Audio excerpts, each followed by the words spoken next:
Korban luka maupun meninggal akibat banjir di Kecamatan Batang Toru, Kabupaten Tapanuli Selatan, Sumatera Utara dibawa ke Puskesmas Batang Toru.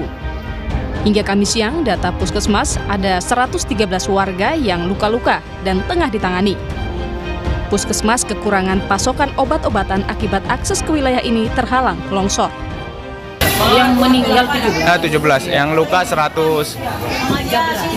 Oke, Bu. Satu listrik, satu. Yang kedua, obat-obatan buat apa juga kami kewalahan. Cuma pasien-pasien yang tertangani di sini kami sudah koordinasi dengan dinas, kami oper ke rumah sakit Bayangkara.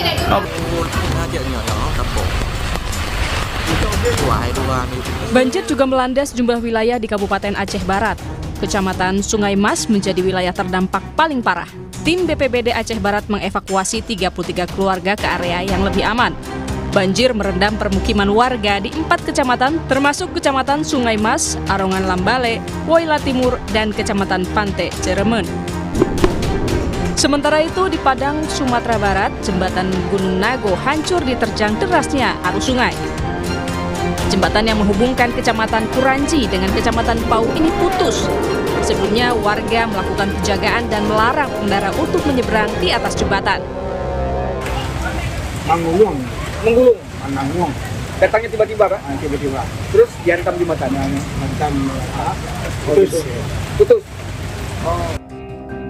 Pemerintah melalui BNPB akan mengerahkan helikopter dan pesawat untuk mempercepat penanganan darurat bencana termasuk proses evakuasi korban yang terjebak banjir.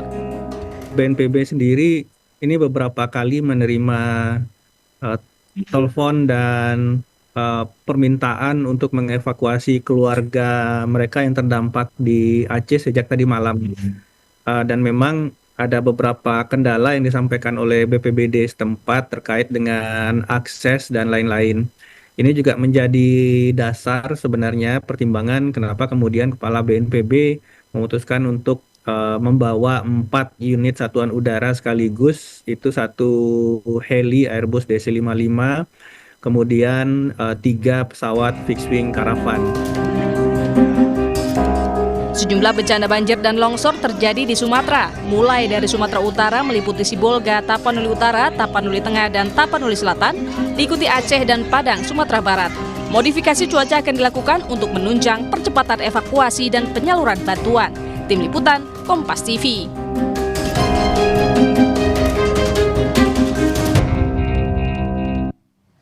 Dan untuk mengetahui kondisi terkini banjir dan longsor yang melanda sejumlah provinsi di Pulau Sumatera, kita bergabung dengan jurnalis Kompas TV, Rizka Devi di Aceh, Emir Syah Purba di Medan, Sumatera Utara. Saya ke Rizka terlebih dahulu. Rizka, seperti apa kondisi terkini di Aceh? Ada berapa desa yang terdampak banjir? Ya, benar sekali, Cindy. Ini usai hujan deras yang mengguyur Aceh selama 3 hari terakhir ini menyebabkan hampir seluruh wilayah Aceh ini tergenang banjir, dampak banjir. Seperti pada saat saya melaporkan ini, saya melaporkan langsung dari Kota Banda Aceh, di mana ini merupakan salah satu rumah warga yang ikut tergenang banjir, dan juga ketinggian banjir ini berkisar antara 30 cm sampai dengan 50 cm, dan ini kalau bisa dilihat memang sudah mulai surut. Dari tadi pagi memang ketinggian banjir ini cukup tinggi, sehingga memang di beberapa poros kota ini juga ikut terendam, dan juga di beberapa jalan yang memang ada di poros kota ini memang ikut terkendala. Sementara kalau kita beranjak ke wilayah lain, ini ada beberapa wilayah yang memang cukup parah untuk terdampak banjirnya. Ini mulai dari Banda Aceh sampai dengan Aceh Tamiang. Ini kalau kita urutkan dari Banda Aceh, kemudian Aceh Besar, bisa Pidi, kemudian Pidi Jaya, Biren, Aceh Utara, Luk Sumawe, Aceh Timur, Langsa, dan juga Aceh Tamiang. Dan juga ada 2 wilayah lainnya yang memang banjir disertai dengan tanah longsor, yakni Benar Meriah dan juga Pakengwan. Nah, untuk beberapa data sementara yang kami peroleh dari BPBD setempat ini ada 23, dari BPBA, dari 23 kabupaten kota yang ada di Provinsi Aceh. Saat ini memang ada 119 ribu jiwa yang memang terdampak, dan juga ada dari 33.817 KK. Dan pengungsi yang terdata ini ada 20.000 jiwa sampai dengan dari 6.000 KK, dan juga untuk korban yang meninggal hilang dan masih dengan kerusakan ringan untuk rumah dan juga bangunan-bangunan lain ini masih dalam tahap pendataan. Sementara untuk beberapa daerah yang memang tergolong cukup parah terdampak banjirnya ini ada di wilayah PD, ini ada 7.000 jiwa, 7.585 jiwa yang memang terdampak, dan juga di Aceh Timur, di Aceh Tamiang, dan juga di Aceh Utara. Sementara untuk proses evakuasi ini memang sudah mulai dilakukan sedari kemarin, dan juga proses evakuasi ini melibatkan tim gabungan mulai dari BPBA, kemudian BPBD, dan Basarnas, TNI Polri, beserta juga dibantu oleh relawan baik mahasiswa maupun komunitas-komunitas lain beserta dengan warga. Dan juga kita akan update informasi terbaru terkait dengan perkembangan banjir di Aceh Cindy. Baik, terima kasih Rizka. Dari Aceh kita sekarang bergeser ke Emir Syah di Medan, Sumatera Utara, Saudara. Emir, apakah warga terdampak sudah dapat ditangani? Ada berapa rumah warga yang mengalami kerusakan?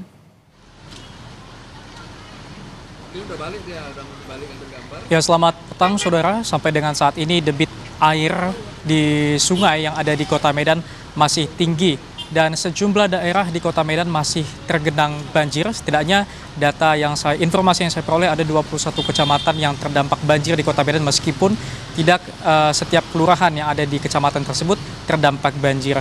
Dan seperti di belakang saya Saudara, ini merupakan salah satu sungai yang ada di Kota Medan. Ini merupakan aliran Sungai Deli yang di seberangnya dapat Anda lihat adalah kawasan penduduk bernama Kampung Aur yang berada di Kecamatan Medan Maimun. Di sini Saudara, saya informasikan ada sekitar 100-an kepala keluarga yang terdampak akibat banjir ini. Memang Kampung Aur ini merupakan salah satu yang terparah yang terdampak banjir di Kota Medan karena memang letaknya berada persis di samping Sungai Deli. Dan untuk warga yang berada di Kampung Aur ini sendiri Saudara sudah dievakuasi tadinya, begitu juga dengan posko pengungsian yang telah didirikan oleh BPBD dan juga dapur-dapur umum yang telah disediakan untuk mengurangi beban para pengungsi.